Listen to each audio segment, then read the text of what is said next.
Assalamualaikum warahmatullahi wabarakatuh. Perkenalkan kami dari kelompok 2 dari kelas 5D. Di sini kami akan memaparkan sedikit pengetahuan kami tentang hasil wawancara kami dari mata kuliah Kode Etik dan Profesi Hukum. Di sini saya ditemani oleh teman-teman rekan-rekan saya. Saya sendiri Putra Ryan Samudra. Saya Juventia Gusisidora. Saya Rizky Asada Tulsna. Saya Satria Alfatisa. Saya Sahri. Saya Satriani Fitri. Saya Syafia Arina Talita.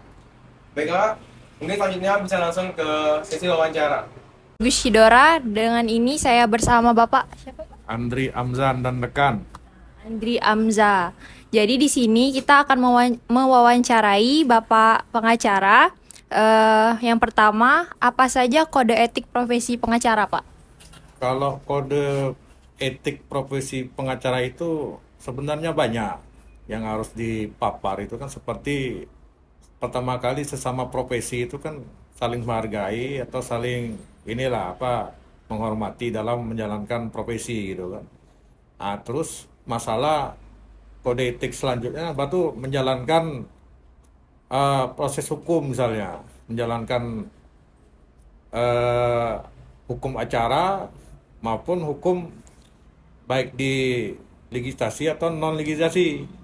Nah, seperti itu dia dalam konteks beracara.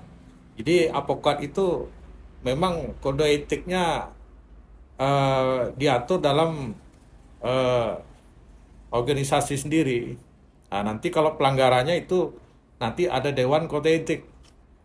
Nah, ada laporan mengenai pelanggaran kode etik, tetap larinya ke Dewan Kode Etik dia nanti. Seperti itu. Baik. Baik Pak, saya lanjutkan. Pertanyaan selanjutnya yaitu bagaimana pengacara menerapkan kode etik profesi dalam praktiknya dan apa saja sanksi yang dapat dikenakan kepada pengacara yang melanggar kode etik profesi? Eh, dalam menjalankan profesi advokat itu tetap dia harus menjalankan kode etik. Jadi kode etik itulah yang menjalankan yang ada di dalam diri seorang advokat gitu kan. Nah, masalah pelanggaran itu kan sama juga secara umumnya tetap dia pelanggaran masalah etika dalam beracara gitu kan. Nah, pelanggaran misalnya memberi suap atau menguntungkan untuk memuluskan suatu perkara gitu kan. Nah, itu tetap pelanggaran kode etik. Seperti yang kayak umumnya di lembaga KPK gitu kan. Nah, di KPK itu kan dia ada dewas. Nah, dia mengawasi kode etik dari para lembaga itu sendiri. Sama juga seperti advokat. Nah, advokat juga di situ ada Dewan Kode Etik namanya. Yang mengaturnya. Iya, mengatur, ada Dewan Pengawasnya juga seperti itu. Baik Pak. Baik Pak, pertanyaan selanjutnya. Bagaimana advokat menjaga kerahasiaan informasi klien dalam konteks tuntutan hukum? Kalau menjaga rahasia klien ini, dia tergantung memang dari segi perkaranya dulu. Nah, perkara ini kan ada yang perkara yang secara kayak proses perkara perceraian, perkara anak itu nggak boleh dipublikasi. Nah, karena itu menyangkut kepribadian orang juga di situ kan. Nah, beda kalau dia sifatnya publik. Nah, perkara publik ini ya dia terbuka untuk umum. Informasi kita kadang-kadang terganggu ini juga tentang informasi publik. Nah, terikat juga tentang informasi publik seperti itu. Nah, nanti kalau masalah perkara yang seperti menyangkut privasi orang itu, nah tetap kita dijaga rahasia gitu kan. Beda lagi, ada lagi nanti eh, nangani suatu perusahaan gitu kan. Nah, perusahaan dia ada rahasia perusahaan juga gitu kan, yang harus dijaga untuk jangan sampai adanya informasi yang tidak diinginkan oleh klien misalnya gitu, seperti itu, yang sifat privat lah seperti itu. Cuman kalau dia bersifat publik itu beda lagi. Nah, itu kalau bersifat publik itu kan misalnya ini menyangkut informasi publik juga seperti itu. Kasih. Ya. Dan selanjutnya, apa saja prinsip etika yang harus dijunjung tinggi oleh seorang advokat dalam menjalankan tugasnya? Prinsip etika menjunjung tinggi dalam menjalankan profesi advokat itu Ya itu tadi advokat itu kan udah diangkat sumpah itu. Sama dia udah di dalam menerapkan angkat sumpah itu dia memang harus menerapkan apa yang dia disumpah tadi. Ya seperti itu tadi kan jangan adanya ingin memenangkan perkara gitu kan. Untuk memuluskan perkara dia ya itu tadi melakukan hal-hal yang di luar konteks yang melanggar hukum gitu kan. Nah itu harus dijaga seorang advokat gitu kan. Jadi hubungan antara klien juga harus dijaga gitu kan. Nah, terus hubungan antara penegak hukum rekan-rekan yang lain misalnya kan. Nah itu harus dijaga juga. Karena dia selama perkara itu belum ada kepastian hukum, nah seorang advokat itu harus menjaganya dulu.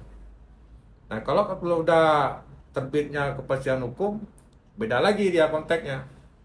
Jadi kewenangannya harus dibatasi dulu kan. Karena advokat juga kewenangannya kan nggak seluas kayak di kepolisian, kayak di kejaksaan gitu kan. Dan dia konteks advokat ini kan beda dia. Seperti itu. Ya. Pak, saya lanjutkan. Bagaimana pengacara berkontribusi dalam penegakan hukum yang adil dan demokrasi, Pak? Jadi pengacara itu sebenarnya dia selalu berkontribusi dalam menjalankan profesi hukumnya. Jadi cuman ada kendala-kendala juga pengacara ini di dalam proses pembelaan juga karena dia menyangkut kewenangan gitu kan. Nah kadang konteks klien ini kadang dia perlu keadilan atau kepastian hukum. Nah tergantung dari advokat itu sendiri menjalankannya seperti apa gitu kan. Nah jadi proses tadi apa tadi yang ini? Proses penegakan hukum. Nah proses penegakan hukum itu memang ada di undang-undang advokat. Advokat itu bisa melakukan penegakan hukum. Arti misalnya penegak hukum itu kan menegakkan hukum itu dalam konteks apa gitu kan. Nah dari segi penyidikan misalnya, dia tetap bikin pelaporan gitu kan. Laporan polisi atau laporan apa. Kalau kliennya misalnya ada perkelahian apa misalnya KDRT gitu kan misalnya. Terus ada lagi tindak pidana gitu kan yang lain gitu kan. Nah, advokat mempunyai kewajiban juga dalam menegakkan hukum. Bisa juga dalam konteks dalam persidangan.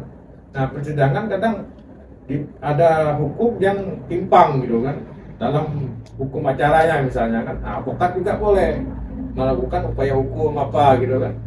Dalam konteks pembelaannya tadi. Seperti itu dia. Masih ya, Pak ya? Baik Pak, pertanyaan selanjutnya, kemana kita dapat melapor ketika terjadi pelanggaran kode etik profesi seorang advokat?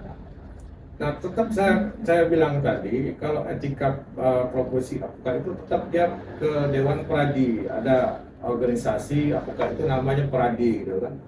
Nah, ada juga yang organisasi yang lain juga, sekarang kan yang banyak juga kan, gitu kan. Nah, itu kalau di kita itu namanya Peradi. Nah, di Peradi ini kan tadi saya bilang kan ada Dewan Kode Etik, Dewan Pengawasnya juga. Jadi ada prosedur juga di situ dalam membuat laporan, gitu kan. Laporan kode etik. Jadi nanti ada tahap-tahapannya. Nah, kalau dia konteks pidana, biasanya nunggu kepastian hukum dulu.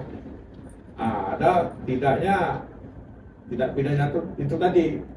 Nah, kalau dia memang pidananya memang ada yang ini kan nanti kan putusannya bisa nggak dia dijadikan advokat, nanti Dewan Kode Etik yang menentukan. Seperti itu. Baik Pak, terima kasih Pak. Baik, lanjutkan ya Pak. Mungkin pertanyaan selanjutnya, apa aja sih yang dilarang dari selama proses menjadi advokat Pak? Maksudnya yang dilarang dalam konteks misalnya kayak beracara atau selama menerima klien gitu Pak. Oh, jadi yang dilarang dalam konteks beracara itu dalam menerima perkara gitu. Iya. Dalam menerima perkara ini, jadi dalam undang-undang advokat itu kan diatur seorang advokat itu menerima perkara satu perjanjian antara advokat dengan seorang klien gitu kan. Nah, nanti dianalisa dulu kasusnya. Nah, itu kasusnya seperti apa. Terus ketolak belakangnya dengan hati nurani gitu kan. Nah, kita lihat hukumnya seperti apa nanti kan. Kalau biasanya namanya ada bantuan hukum juga gitu kan. Bantuan yang cuma-cuma gitu kan. Nah, bantuan yang hukum ini kan kadang klien ini juga kan ada yang kurang mampu gitu kan. Nah, kurang mampu itu kan ada tahap prosedurnya juga, harus diproses dalam administrasinya juga. Nah, kadang advokat diarahkan ke, sekarang udah dibentuk LBH namanya, lembaga bantuan hukum, nanti larinya ke situ. Jadi dalam proses prinsip perkara itu, ya itulah harus yang dilalui, kita harus menilai dulu seorang klien. Nah, klien itu kan kadang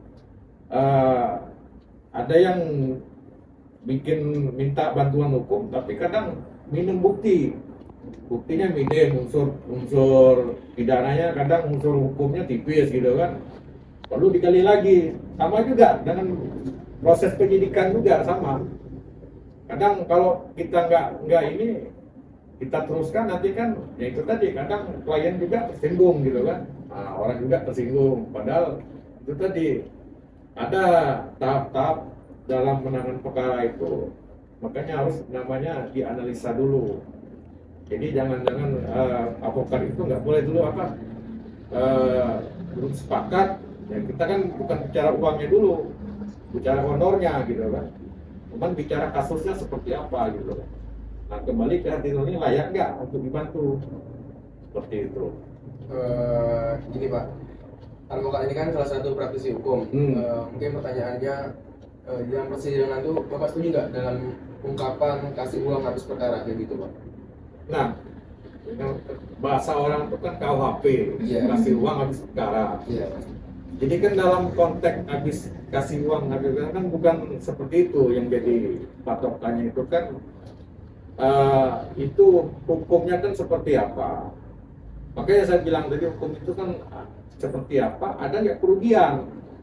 Nah, timbul kalau orang kedua belah pihak, misalnya ada antara pelapor dengan korban gitu. Nah, kalau ada antara pelapor dengan korban ini ada undang-undang hukum disyaratkan untuk perdamaian, ada timbul ganti rugi, maka itu berlaku tadi kasih uang habis perkara sudah kan gitu. Jadi jangan salah tafsir gitu, menafsirkan hukum itu seperti apa gitu kan. Nah, memang orang ini ada sama berkelahi misalnya, ada kerugian timbul, dia mau ganti rugi misalnya, dia juga terima sama gitu kan. Nah, kasih uang, sudah selesai damai kan. Nah, itu habis kasih uang habis perkara, itu kan logikanya gitu. Beda lagi dalam konteks misalnya orang nggak mau gitu kan, nah tetap hukumnya kan tetap jalan seperti itu, nggak bisa. Mungkin sekian wawancara pada hari ini Pak. Terima kasih atas waktunya, maaf mengganggu Pak. Baik Pak, sini bagaimana kesan-kesan Bapak selama menjadi advokat? Selama jadi advokat itu ada kesan, ibaratnya kata orang, ada kesan pahit manisnya dalam menjalankan profesi itu. Setiap orang itu dalam menjalankan profesi tetap ada pahit manisnya. Jadi pahitnya itu lebih banyak daripada manisnya. Jadi kalau manisnya itu udah kita dapat, nah tinggal kita menjaga bagaimana manisnya itu selalu manis gitu kan. Nah, seperti itulah. Nah, mungkin sekian dari kelompok kami, kelompok 2 dari kelas 5D. Kami tutup. Wabillahi taufiq wal hidayah. Wassalamualaikum warahmatullahi wabarakatuh.